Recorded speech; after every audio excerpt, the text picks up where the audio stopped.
The second thing we have to absolutely address, and it will take so long before you get anywhere with it, is lying.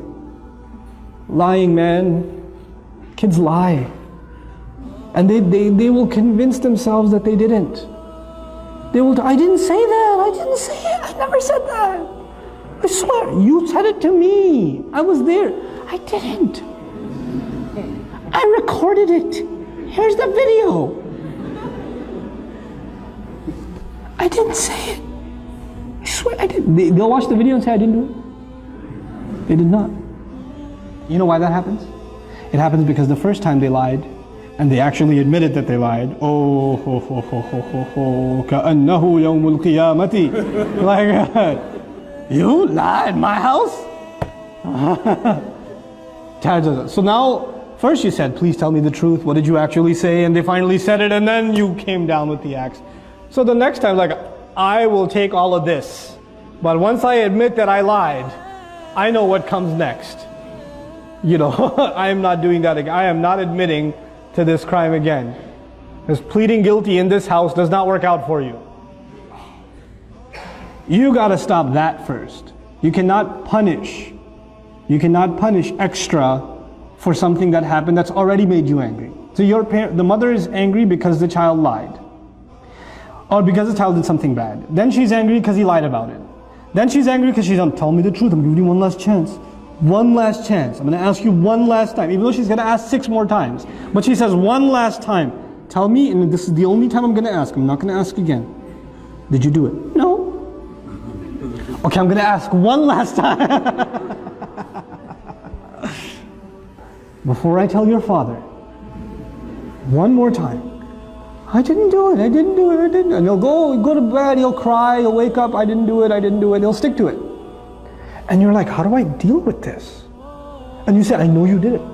I know you did it. You're making me even more angry. And you get angry, and he gets more defensive. And you get angry, and he gets more defensive.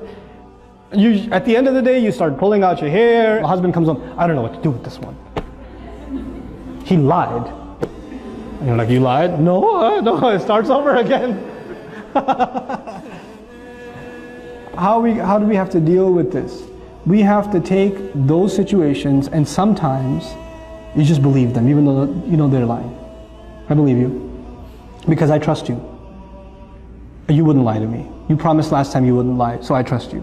And the other kid's like, but I trust him. You're fine. You're not in trouble. And let him get away with a lie 3 or 4 times. Guess what's going to happen?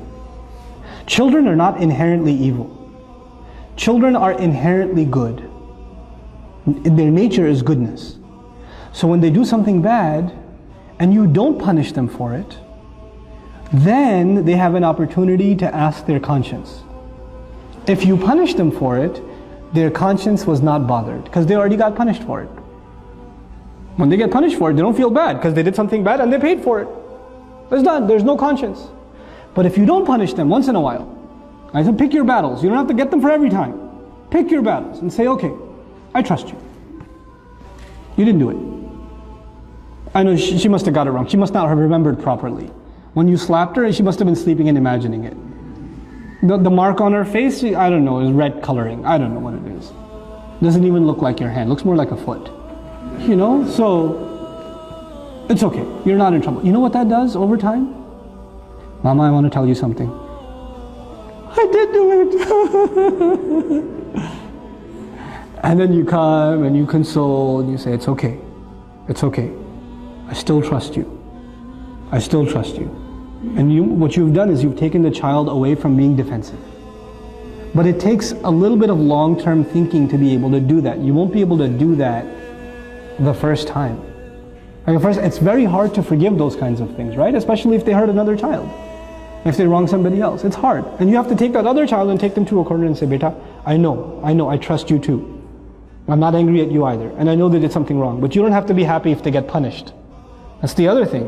One child gets happiness only when the other one gets punished. And they get so used to Abba. She pulled my ear the other day. They just came back from Scotland, my family. And when the little one came to me and said, you know, Api, she pulled my ear one day. I was like, when? I don't know. One of the yesterdays. I was like, what do you want me to do? He goes, punish her. I was like, will that make you happy?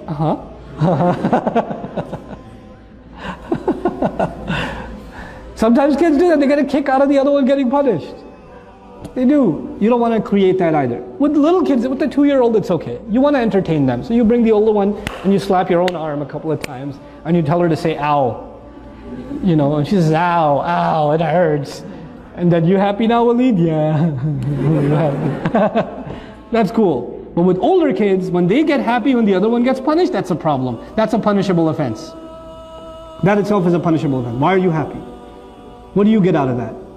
You know? That's something we have to address with our children. So there are 2 things so far. Tantrums, lying. Lying. And lying, it's a long-term process. You don't get lying out of somebody's system right away. Especially because they don't even see it as lying anymore. They just see it as saving themselves. And kids, when they lie a lot, you know what happens? They actually start believing it themselves.